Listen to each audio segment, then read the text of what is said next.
Welcome everyone. Thank you so much for being part of today. I think for being our firm but fair panel. Full of positivity, of course. So I think it really makes sense for you guys to introduce yourself to the audience. So Stuart, could you please introduce yourself first of all? Okay, people here, are they? Yes, people are starting. Yeah, people are coming in. Yeah. Okay.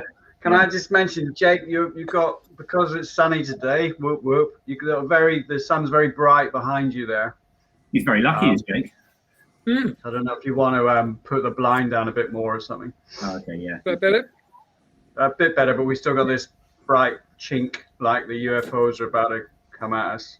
That is excellent. Brilliant. Thank you, Jake. All right. Okay, Stuart. Nice one. So hi everyone. My name's Stuart. I live in Newton Abbot in lovely South Devon. Most of my career has been in venture capital. So I've worked for YFM, Maven, Octopus, FSE Group. I'm in the process of setting up a fund to invest in high growth businesses in the South West of England. They're called Quantx, QANTX. And we're just fundraising at that, and we hope to start investing by August, September. In the meantime, we are doing some seed investments. We invested in a couple of spin-outs from Exeter Uni recently. And I'm also involved in a quantum technology fund, which is raising it. Thank you, Stuart. Put your contact details in the chat as well for people to make contact. Sure. Andy, please introduce yourself. Thanks, Dan. Hi, everyone. I'm Andy. I'm a associate director at RSM in the Bristol office.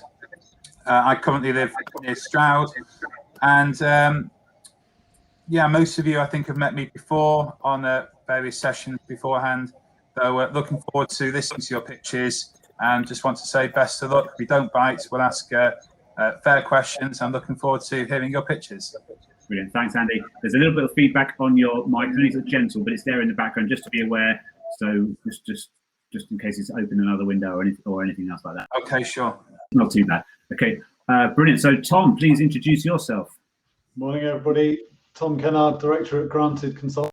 So we specialise in non-dilutive funding to help companies grow and see kind of maybe between 500 and 1,000 different pitches a year. So hopefully we can add a lot of support.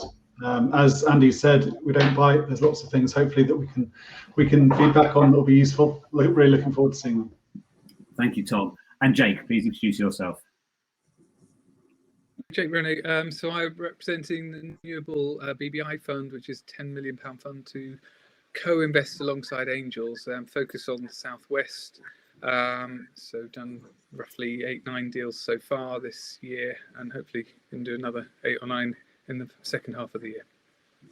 Fantastic. So thanks everyone, and do please put your contact details in the chat for people to connect and check you out on LinkedIn and check out your organizations and what have you. So now our panel are going to slip seamlessly into the background. We're clicking the leave button while we then get our first founder up onto the stage, and then we'll set those things up and then we'll get going. So let's welcome Olivia. Oh, excellent. Hi, Olivia. How you doing? All right? Hey, fine, thanks. Can you hear and see me all right? Yeah, that's all good. Yeah, if you just want to share your screen to the slides, and once that's happening, I can then gracefully depart, but we'll make sure that's all working first of all before we do that. So that's looking good. Great. So I'm going to step away now, and that is your cue when you're ready to start, and your 5 minutes will start once I'm disappeared. So you're happy? Yeah, that sounds good. Yeah. Brilliant. Okay. Good luck. Enjoy, and over to you. Okay. Hi, I'm Olivia Studik, and I'm the CEO of Dapta. Our purpose is to help engineers design better products faster by joining up their engineering simulation processes. So today I won't be doing the typical investor pitch, but I hope it will be interesting anyway. So let me go to the next slide. Okay, so my background is aerospace engineering. I've worked on a lot of aircraft projects where we have to demonstrate that these aircraft actually fly. And to do that, we typically do a lot of tests. But more recently, We've also used a lot of simulation tools, and more we use these simulation tools to reduce the risk, time, and cost of developing these new products. And the simulation tools we use are exactly the same that I used across other industries, such as automotive, wind energy, and consumer goods, such as this phone here on the right-hand side. So what do I typically do? On a daily basis, I work with a lot of different tools, including text editors, simulation tools, coding environments, spreadsheets, communication tools, version control, and more, which means that by the end of the day, I'm really frustrated because I waste a lot of time transferring data, searching for information, and reformatting files between these tools that typically don't talk to each other. And I'm not alone. This is a growing problem because engineers spend over 2.5 hours a day on low-value repetitive tasks such as searching for data and providing information. And it's a growing problem. So we've got 24 billion lost per year as an opportunity cost due to the large size of engineering population globally, and the cost that it takes to pay one engineer every hour.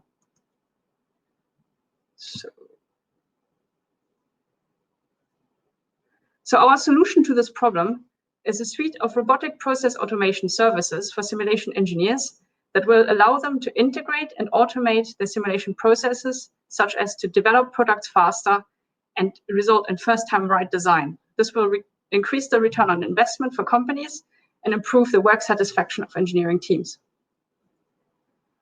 Our product will be integrated with leading simulation tools out of the box. This is because engineers want to continue using the tools that they already know. It will be accessible via a web portal, and it will support collaboration, analytics, and data management, because that's where the big gains will be in the future. At the moment, we're developing our first service, which is the CAE adapter, which will allow engineers to convert their models in just a few clicks without having to do any coding. Our business model is a B2B SaaS model, where the lower two tiers are aimed at SMEs and teams within larger companies. We are targeting as a beachhead market the 30,000 simulation engineers in the UK, 50% of which work in larger enterprises such as Airbus and Rolls-Royce. In 3 years' time, we want to have an annual recurring revenue of 2.4 million. Our go-to-market timeline looks like this. So we're currently developing our CAE adapter and doing software trials this year. We want to launch our product, a commercial product, next year, and use that to raise EIS investment. In the same year, we will be starting an 18-month R&D project with Airbus that will allow us to demonstrate our product capabilities further. And with the investment that we receive, we will grow our team and improve our product so that we can reach the 500 subscriptions in 3 years. We're a team of 3 engineers with in-depth technical and software development experience. And we are also bringing in advisors for the marketing, sales, and software as a service development opportunities. So if this sounds interesting, please come and talk to us. We're currently looking for users, partners, and potential investors for the future. So thank you very much for listening, and I'm finished with my presentation now. So I'll take some questions. Thank you. Thank you, Olivia. Well done. Right. Fantastic. So I'm going to ask the panel to click the blue button and we'll get everyone back on screen. And I will then stay quiet and I will hand over to the experts to quiz you on different elements of that. There was lots of detail in the slides and financial figures and other things. So who wants to start? Just dive in, panel. Stuart. Go on, Stuart. Thanks. Hi, Olivia. Thank you for that. That was good. Covered all the areas. I guess the challenge with efficiency software is proving to the people who own the budgets that it has actually kind of made money. So can you prove that now? Is that going to happen in the trials? And in your trials, can you arrange that, you know, if we achieve A, B, and C in this trial, are you going to buy it for price X for Y years? Yeah, that's a good point. Yeah, that's exactly what we want to do. We want to build the trials up utility to make sure that we are delivering value to users, also to the companies who will be buying the product. And we want to really get their input to make sure that we're hitting the milestones that they want. Okay, great. Thanks. Jake, then Andy. Hi, Olivia. Thank you. Good presentation. Can I just ask, when you say you convert the models, first feature, what does that mean exactly? What does that involve? Yeah, so typically we have to transfer some sort of information between different physical models. So you might be having a physical model of the aircraft structure on one side and a physical model of the aircraft aerodynamics on another side. And that data, for example, the aerodynamic loads need to be transferred onto the structure so that you can do your structural calculations. And a lot of the time, these are just text files that are output from the software that are usually manually processed. So engineers would go and enter the information into a spreadsheet, create that spreadsheet, and then copy it back into another file. And what we're trying to do is automating that so that engineers don't have to create those spreadsheets, don't have to do the copy and paste, and therefore spend a lot more time on the intelligent part of making sure that the design performs as it should. Thanks. And how many models, how many systems do you need to connect in your sort of typical daily experience? You know, how big a problem is this?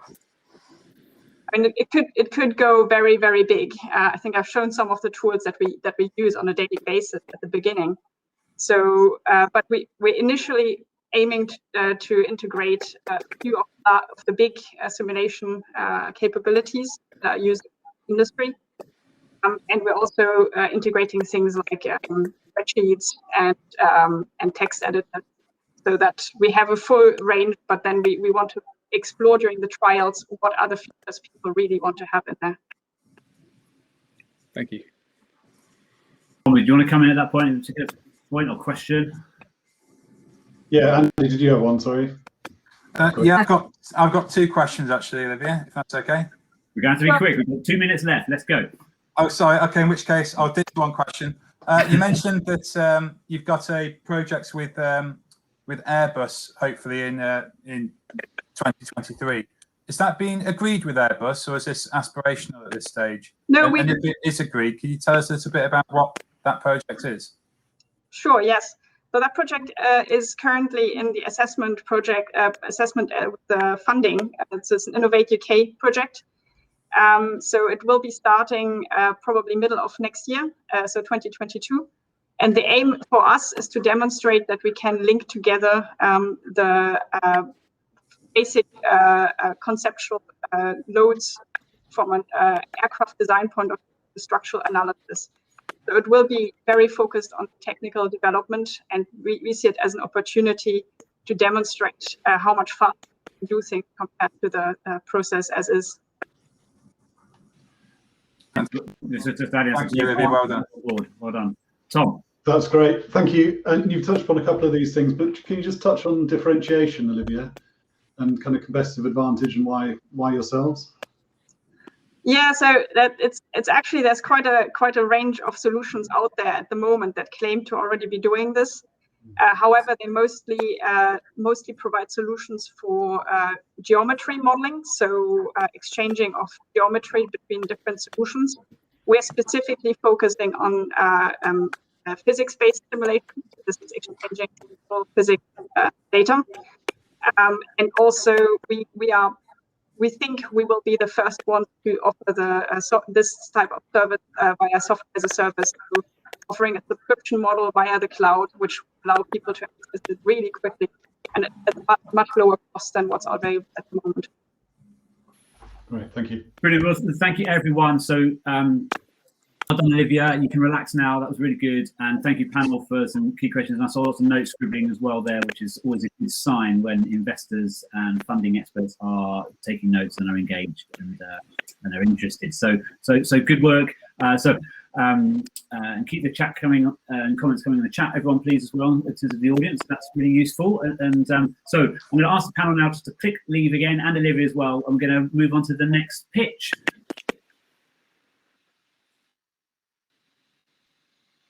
So we need, Stuart, you just need to click on the leave button, and then I'll get Raz of Arracca up on screen.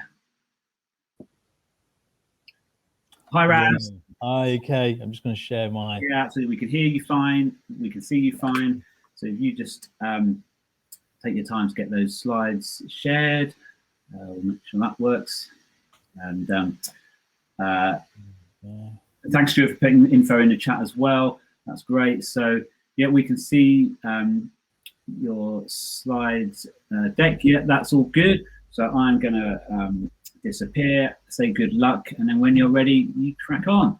Brilliant. Thank you all for joining us this morning. So my name is Raz. I'm the founder of Arracca, and what we're trying to do is using tech, open banking, GPS to make the fight against climate change a lot more straightforward. Why? Well, the data is compelling, especially the last 10 years. Ever since the start of the Industrial Revolution, we've seen carbon dioxide levels reaching all-time highs, and that's affecting people around the country, disrupting livelihoods, our food supply, and even migration. So is there a market here, and do the people want this? Well, 62%, according to Accenture, 62% of consumers want ethical issues close to the hearts of consumers. Unilever conducted a study recently, and they've put the total addressable market at just under £1 trillion, and we've already seen a number of different high street stores address these particular issues within their business model and adopt more sustainable sort of policies. So what are we doing? So if we want to lose weight, there's tools out there, fitness trackers, weight scales, etc., etc. If we want to measure our efficiency within the house, we've got smart meters, but there's nothing there to measure your carbon output. And that's exactly what we're trying to do. So using accessories that we carry every day, our phone, our debit card, which tracks most of our spending. There's so much data there within banking. We want to utilize that and create a neobank that sits on top of your existing banking. It means adoption is very simple, and it can paint a very clear picture and provide you with a benchmark in order to make reductions. The software that we're creating is going to be very simple and very minimalistic. It'll be able to provide you with educational tools to provide you better consumer choices moving forward. There is a disconnect between the population, the general public at the moment, what they can do in order to meet the needs to go net zero, and we believe this device will assist. And with a click of a button, you'll be able to be involved, plant trees and solar panels, etc., etc., and be able to track that. Can you monetize this? Or absolutely, yes, you can. So we want to allow mass adoption. So we've been speaking to MasterCard, and again, with every card purchase is the in-charge income. So every time you spend, if you spend up to £50, we should be able to plant a tree for you. But what we want to do is encourage people to make the leap in order to subscribe to one of our services that will allow them to go net zero. So using a number of different projects that will be accredited and proven to decarbonize. But not only that, by creating a platform that encourages people to jump to jump on Arracca, we expect brands will want to advertise and provide sponsored advertising. But not only that, with the subscription levels that we intend to encourage, we should be able to adopt investment opportunities within sort of clean energy, which will pay and feed clean energy back into the national grid, and obviously then pay us back. Are we unique? We're fairly novel in what we're offering. Do Economy, a Scandinavian company, is offering purchase tracking, but they're not offering offsets. Triodos Bank are an ethical bank, have been around for a while. Ecology, they're a Bristol-based company, you may have come across them before, and offer tree subscription services, and they've just raised 4 million last week. And Curve, they're not even in this sustainable sector, but they offer open banking, and they raised 10 million on Crowdcube just a couple of weeks ago. We've got a fabulous team from Rachel, who's delivered over 30 card products, Matt, who works for a Silicon Valley company, and both Rachel, Amina, and John have provided carbon management for people like Jaguar and Coventry City Council. Amina's a senior government advisor, and myself, who've been involved in financial services for the last 5 years. The ask today is 600,000. of 2.2 million, which was total raise, but 600,000 in order to get a minimal viable product up and running. We've already raised 40,000 through friends and family, and a further 40,000 has been agreed through Aerospace UK. That is me. I'm very nervous. I apologize. If you like our idea and you want to help save the planet, then please do contact me on the details below. I will provide my details in the chat. Thank you. Brilliant. Well done, Raz. Thank you. So if you could unshare your screen, I'll invite the panel to click the blue button and we'll get the panelists back up again to fire in the questions. Here they all come. Look at that. Okay, so Jake, yeah. Yeah, thank you, and it's very interesting. Could I ask first just about the regulatory approvals you'll need to operate to get your MVP up and running? Yeah, absolutely. So it's an e-money license that you'll require because we're not actually offering a full banking service. So Curve, basically, I don't know if you've come across Curve, they're a wallet solution. They set up in 2015. And what we didn't want to do, so I was working with Challenger Bank when we were looking to raise for a Challenger Bank about sort of 2 years ago, and the pandemic hit. And in order to do that, you need about £3 million just before you've even applied for a license. And it's a lot of money. This will sit on top of your bank. So what we're trying to do is create the biggest impact and encourage people. So I wasn't involved. I wasn't really too aware of making a change to the climate until the pandemic hit, and then it just reevaluated my sort of priorities. So we've taken the simple option in order to make sure that we can create the biggest impact for the least amount of cost. Thanks, Raz. Andy. Raz, from the money which you've hoping to raise, what are your immediate plans on how to spend that money? Yeah, so initially the minimum viable product will allow us to create the product. There's a number of off-the-shelf products that will assist into developing software.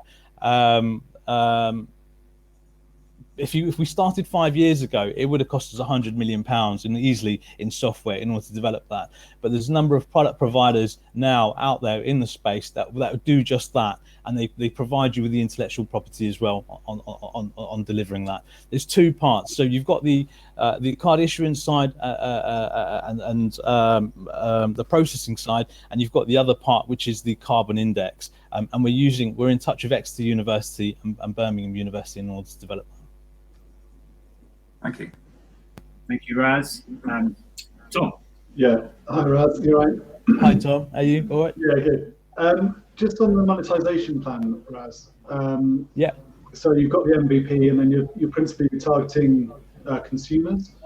So there needs to be a big kind of marketing push to get them on board, to explain the benefits, those kind of things. Can you just touch on your plans around that area? Marketing, it's amazing having a good product, but without marketing, it may as well not be existent.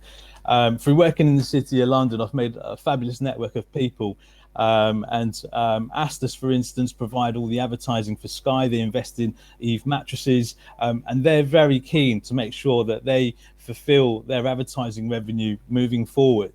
So they're very keen to invest in startup products that provide value. And some of the people that we're speaking to, so I spoke to Tim Smith down at the Eden Project last week. They're very much the environment at the moment is a huge topic with G7 that we've had down here last week and COP26. So encouraging people to adopt the net zero mission is A, very challenging, but B, can be done using and utilizing existing tech. Thank you, Raz. Stuart. So just building on Tom's question, at scale for break even, then how many customers, what retention, what churn, just give us some of those figures.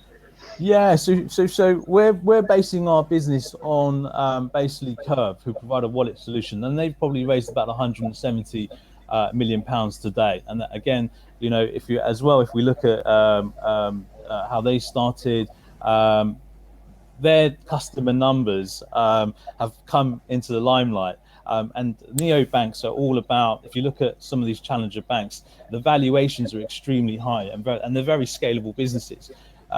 So we expect there will be some churn. I do have a chart which I can show you, which has more comprehensive data on, yeah, which will probably explain. I mean, I guess the answer I was expecting was it's 1.3 million customers. They each got a lifetime value of £17.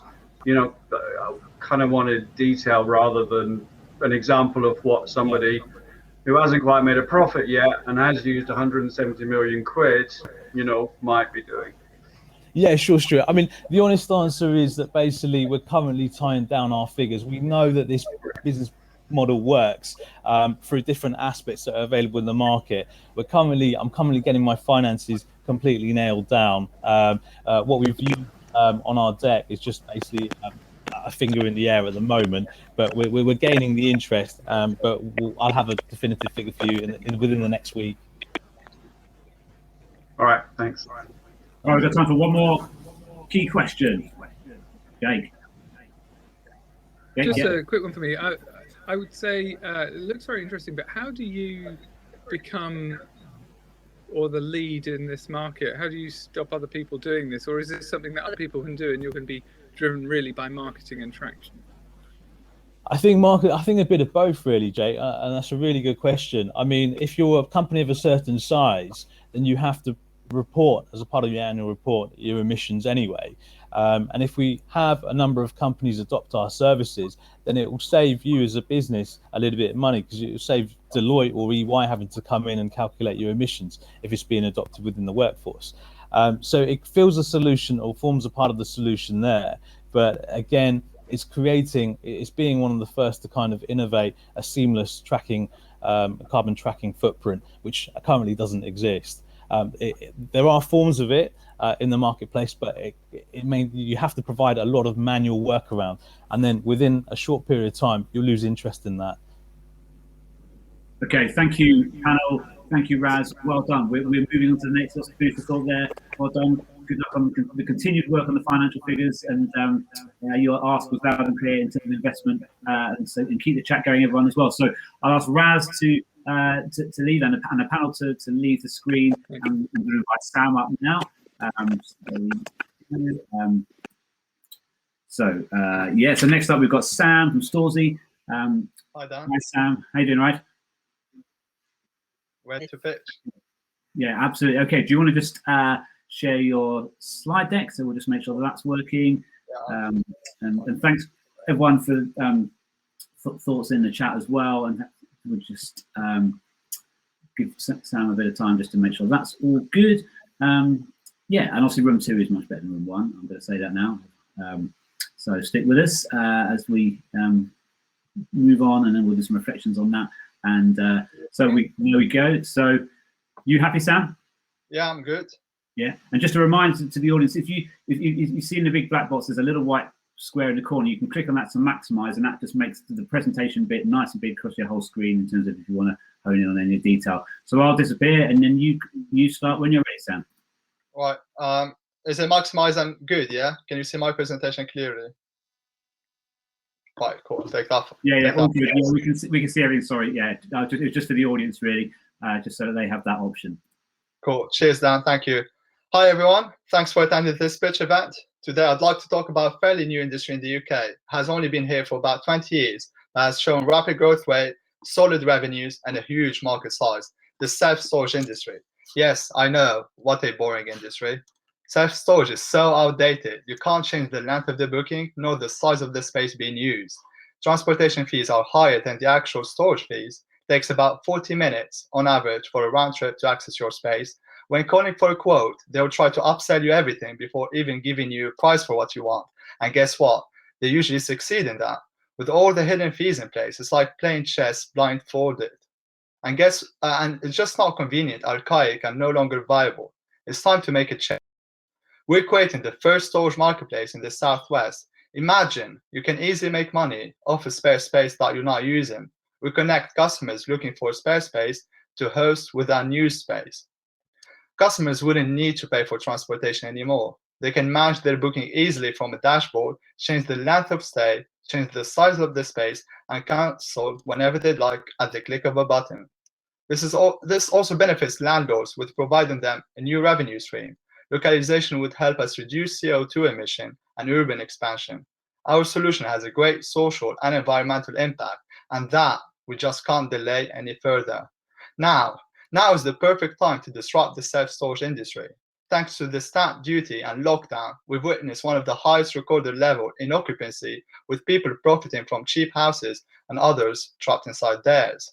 The problem is self-storage are spending only 10% of their budget on online marketing and lagging behind with a mediocre technology infrastructure. We believe we can capitalize on this as users are inclined to turn to online alternatives in the new normal. Another reason why now is the best time to invest in Storzy is the market size. Total available market is £36 billion with a B. Serviceable available market is about £900 million in the UK, and obtainable market is £130 million. Our beachhead market is couples in Bristol aged between 35 and 55 years old. They're worth £50 million. We take 15% commissions from every transaction. We earn extra 5% from listing premium spaces on top, and we increase revenue from commissions on top of the insurance and transportation fees. 73% of customers find the store to contact through internet search, so it makes perfect sense for us to target renters through Google and Bing ads and attracting hosts through Facebook and Pinterest ads. We'll allocate 10% of our marketing budget towards our referral program. We'll partner up with Environmental Association to position ourselves as an environmentally friendly storage solution and work with universities to attract students over the summer. Only 5% of users are paying to store in someone else's house, which means there's a huge room for growth, and the only real competitors are traditional self-storage companies. The only advantage of using self-storage over us is security. However, we're more convenient, flexible, and affordable. We have a greater social and environmental impact. We believe customers will acknowledge that. Most people can't recall a self-storage brand, have low awareness and a limited understanding of the service offered. The main reason behind it, all of our competitors are focusing only on people already aware of and in need of storage space. Our secret sauce resides in leveraging social media to raise awareness and educate about our solution through infographics and other tools, and ultimately create a strong brand. We're also looking to raise awareness amongst landlords by working closely with commercial and residential agencies. My name is Sam, founder of Storzy, and I have 3 years of experience in engineering and business development. And our CTO, Hedy, has 7+ years in web development and founded 2 startups before joining Storzy. Together, we're looking for £150,000 SAIS investment funds to finance our business operation for the next 12 months. I hope you enjoyed my pitch, and if you'd like to be part of a startup that has a strong social and environmental impact, scan this QR code or contact me directly at sam@storzy.co.uk. Thank you.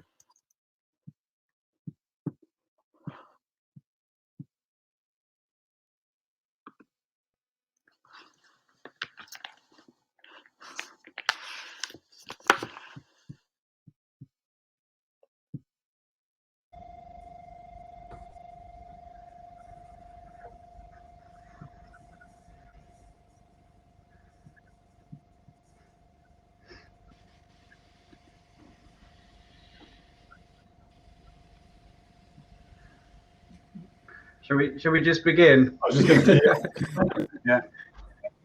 Sam, I'll lead off then. So I've heard of people, I can't remember from Cracktube or something, somebody offering this service before. Is question number 1, about, and then number 2, just have you tried this? Have you got 10 or 20 customers, and are you doing it at the minute in some maybe offline way? Yeah, we've spoken with landlords. So that's why it's a concept is there. We spoke with landlords, with a couple of potential customers. So now we're building our product to make it neat and ready, and market ready, and should be there within a month. Our CTO preferred to say within 2 weeks, but I'm just giving it more margin for error. In terms of competition, yes, there are competition. There are competitors on a national level. So Stashby is one of them. It's based in London, and there are quite a few in the north. So in the southwest itself, we don't have no direct competitors. There was previous marketplaces similar to ours, but they were they went out of business. So now we kind of have like a free market for us. And the only real competitors, as I said, is self-storage businesses, because only 5% of people are using storage marketplaces now. And, so out of the people that are using self-storages, right, only 50% are actually using it and aware of it. The rest of it, they're not really aware of the service being offered. They don't really understand it. And only 2% of the UK population is using self-storages. So we believe we don't have real direct competitors. We focus on creating awareness around people and using infographics and social media to make people understand the benefits of this industry, really. Hi, Sam. Great pitch. So I recently moved from London to near Stroud, and spent a fortune on storage in Croydon. What's the difference in price between, say, your main storage providers like your Big Yellow Storage versus storing using your service? Yeah, that's a great question. I'm not gonna lie. So basically, the self-storages, right? They kind of have more affordable prices. It's around like £80 per month on average. That's what they pay. But then, like, the problem is that you have to pay for loading and unloading and transportation fees, which all add up to the double, right? You find yourself paying for transportation costs more than the actual storage. So plus, you're probably gonna store with your neighbors, so you don't need transportation. It would be faster and quicker. That's how you save on time. At the same time, we try to create the next level of, and this is why we ask for investment, is to actually create a smart pricing module, and we use the data in a specific area with similar spaces to come up with the best pricing for our landlords, and that's how we can optimize transactions and then increase revenue naturally. So as a rough example, though, I know every situation will be different, but say if it was £80 with Big Yellow Storage, would it be a similar price with yourselves, but then obviously the customers say lack of transportation fees? Yeah, so our average fee would be £100, a little bit more, but then you don't have to pay for transportation. I'm not having to hire a van. Yeah. Also with the platform, it's so flexible and easy. You can actually book, change the size of the space. There's so much benefit for it that makes it really worth it. Yeah, Jake. Hi, Jake. Interesting presentation. Two questions. One, how do you manage risk and quality control with your hosts? Also, a really brilliant question. That is a perfect question, because we can't control the quality of the product. We don't own the product, right? So we try to actually control the quality of the process. We work with Guardhog, which is an insurance partner for Airbnb, right? And we try to actually give extra insurance and protection for our landlords and hosts. We try to do ID verification checks. We try to actually, control as much quality as we can. But in terms of the quality of the product, we really can't have, because like what we try to offer also is, photographing spaces, photographing goods, make it easier for everyone. But the self-storage space is still not something that we can't control fully, I guess. Great, thank you. And second question, what are your goals for the trial then, the MVP that you're about to release? What are you looking for from that stage?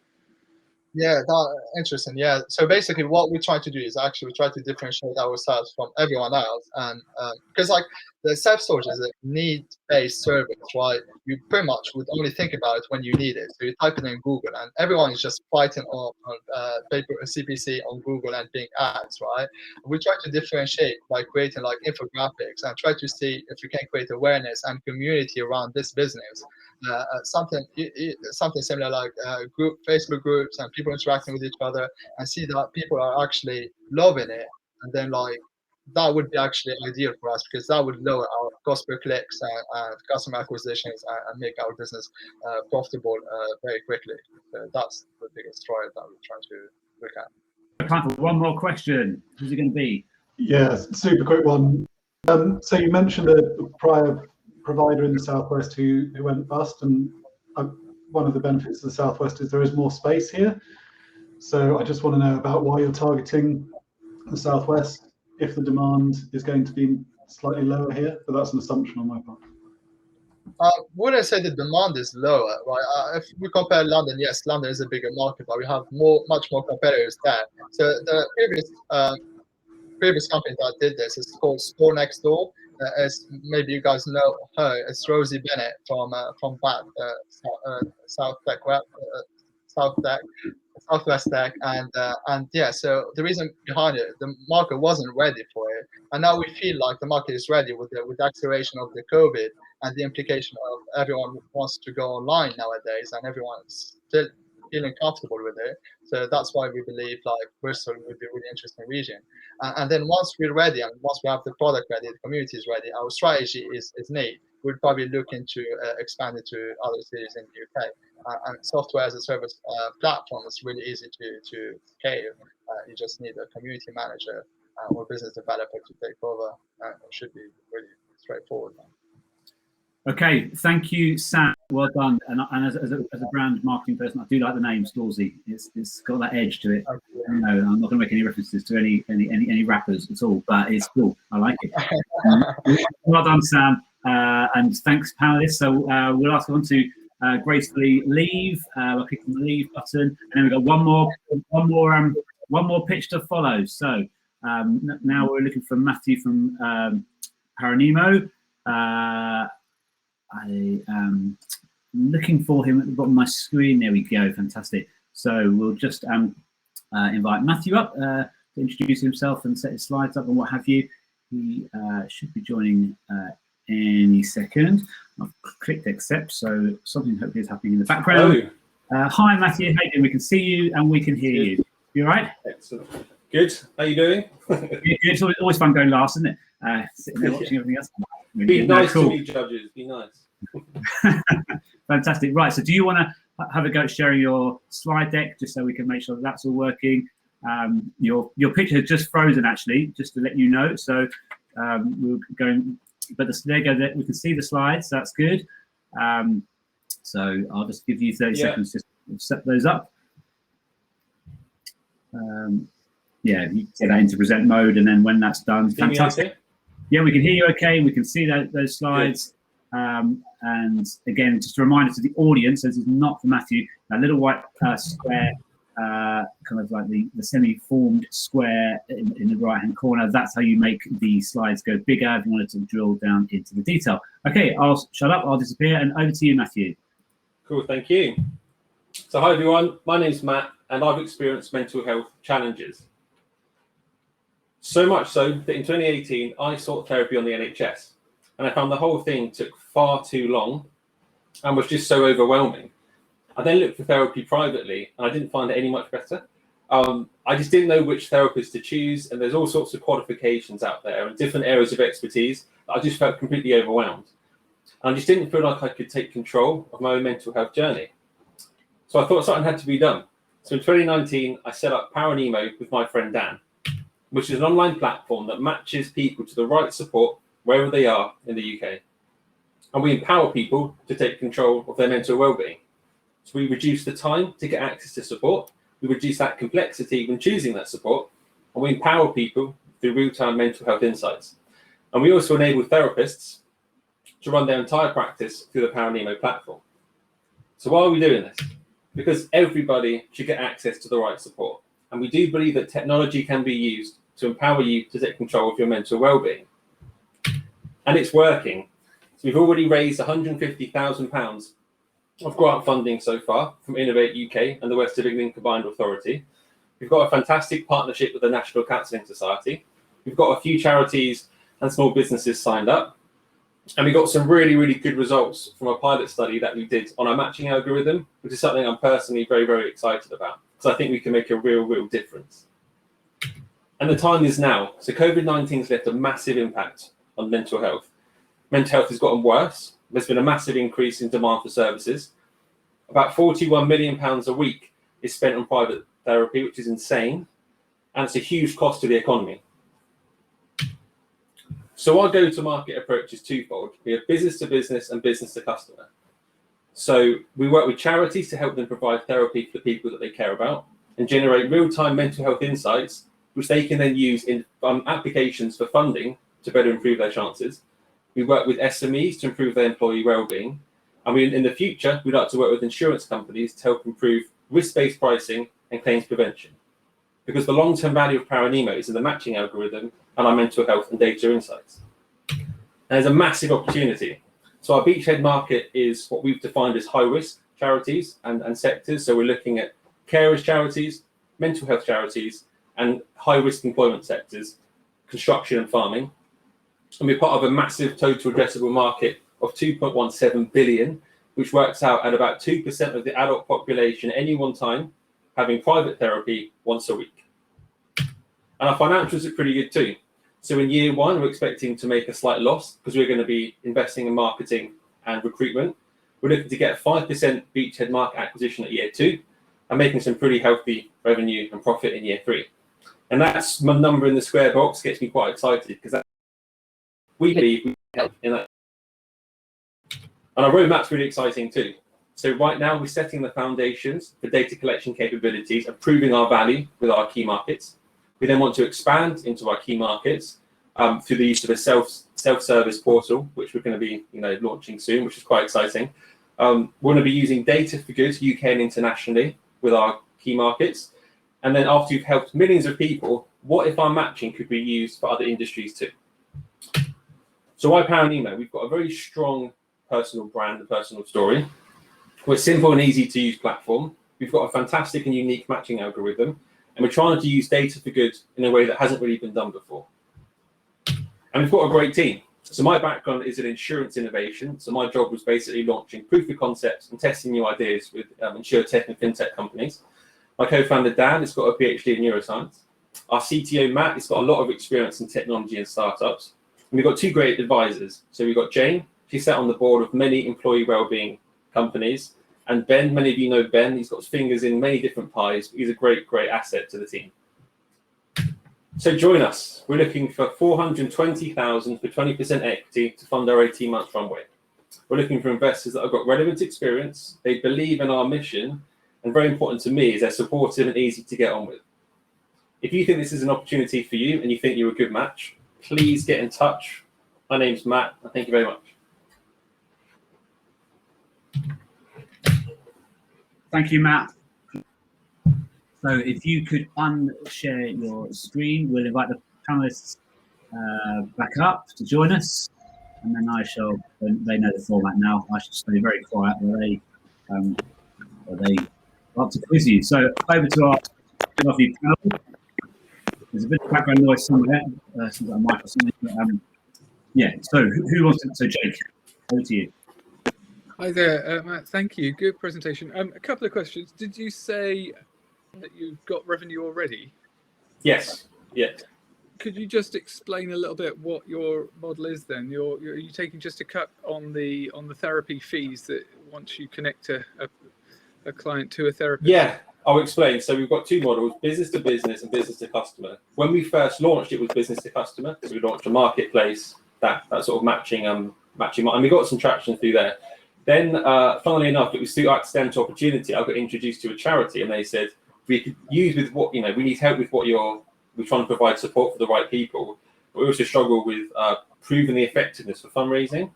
So we thought, okay, we want to use data and insights to therefore help with that. And of course, we then led on to SMEs too.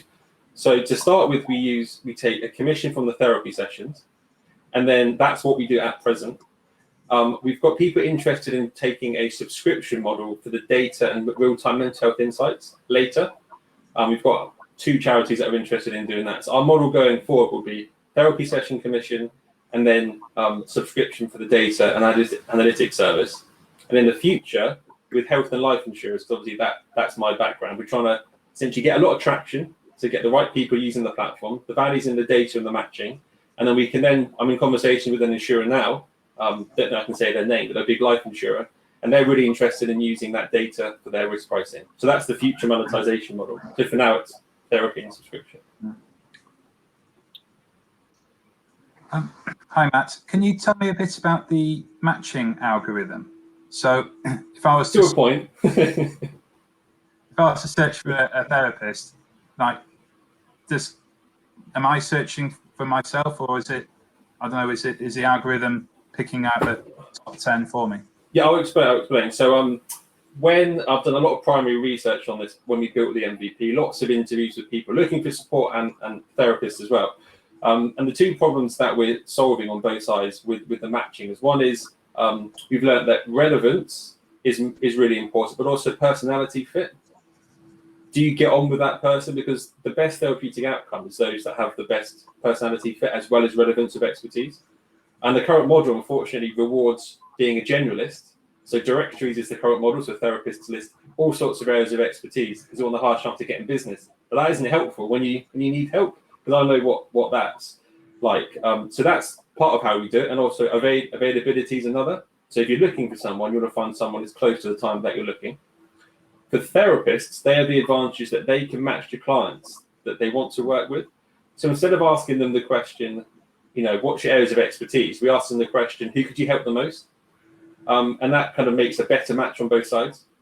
So that's kind of the non-techie answer, I guess. But underneath, there's lots of little fancy stuff going on as well. And we, every time we do a match, because the goal for us is traction, that feeds into the algorithm, so we get better and better and better. Great, thank you. Yeah, back to Jake. There's a number of platforms out there, I suppose, that can put you in touch with counsellors and charge 50-60 bucks an hour. Are you able to talk about your differentiation from those at all? I was really hoping you'd ask me that question. I'll try not to go on a rant, but basically, the fact I experienced this problem in 2018 shows that the problem hasn't been solved. And I know that the people I've been speaking to face the exact same problem. So it takes too long, it's really complex, and they're not always finding the right therapist. So we're taking matching different. So the way that matching is often done is through keywords. So you go on, I'll give you a great example of a competitor to look at called Time With. There you go, what are you looking for? What's your postcode? Which also fascinates me, given the fact that why should your postcode dictate the quality of the therapist? So when we originally started out, even before COVID-19, that was the pitch. It was improve accessibility and reduce complexity. The accessibility bit's kind of been solved because people adopt technology more. But what makes us different is the way that we're doing the matching, and we're going to be in the future. So I'm not over promising here, but in the future, doing that real-time mental health insight. So it will be clients that can track their own mental health journey. Therapists can then prove the effectiveness of their therapy on their clients. That is new. And then using that data, as I said, for charities to then, which doesn't exist. There's no competitor that works with charities in the moment that takes that data and works with charities to go to fundraising applications to give them a better chance that they then spend on therapy sessions with us. And then with the SME market, there are players in that market, and there are a lot of wellbeing platforms. So we know that's quite a competitive space. But what isn't being tapped is that the SME market as a whole is very underserved, because the traditional model for serving that market is the business market is employee assistance programs. The trouble with employee assistance programs is that they operate like insurance. So it's you pay up front and you may or may not use it. Advisor Jane's been telling us that she thinks we have a chance of disrupting the SME market because they're very pay-as-you-go focused. They're very they want a freemium model, then access to sort of the flexibility that these EAP programs don't solve because they're so expensive. And of course, a lot of these SMEs can't really afford employee-wide insurance programs either. So that's kind of why we're focusing on SMEs and charities for. But again, in the little star in the future's insurance, because there's a huge opportunity there that we're trying to. I'm going to have to dive into one more question from the panel, and a brief question and a brief answer. Do we have one more? Tom. Yeah, great presentation, Matt. What's your future, as you said, about different industries? I assume different geographies as well. Exactly. So the future plans are let's do the UK first. So the plan is we joke saying Operation Traction. So we're basically trying to get as many users using our platform. So we think B2B one-to-many is the route to that. But of course, we run B2C alongside. Once we expand through our charities that we're focusing on and our high-risk employment sectors in the UK, by this point, I'm already talking to insurers now. So the plan is to then take that model and then go international to English-speaking countries first, and that's probably looking about years 3. We hope. So that's kind of the plan long term. I feel pretty confident about it, to be honest. I think we're on to something. It's just, I think getting the right investors will definitely be an advantage, I think. Well, right, absolutely. It's all about partnership. So thank you. We have run out of time, to be fair to all the other panelists as well. So well done, Matt. I want to thank the panelists, Tom from Grant Consultancy, Jake from Newable Ventures, Andy from RSM UK, and Stuart from all sorts of things, Reboot, and etc. And Cancer. So well done, Matt, and well done all four of our startups in this room. We're going to head back into the welcome area, and what we're going to do is get some of you panelists back on screen from both rooms, just to kind of facilitate a conversation about just reflecting on, what we've heard today from our startups. Have a good conversation around the startup scene in the Southwest, the investment, what we're seeing in terms of the market, that kind of stuff. And then we'll open up the networking area as well. In the final 15 or 20 minutes. So well done, Matt. Thank you, panelists. Click on the sessions on the left-hand area, and then you go into the welcome area, and then me and Ben will hopefully arrive at the same time if we're anything like slightly professional about this, but we'll see. We'll see you in the welcome area. Thanks, everyone. Cheers, Matt.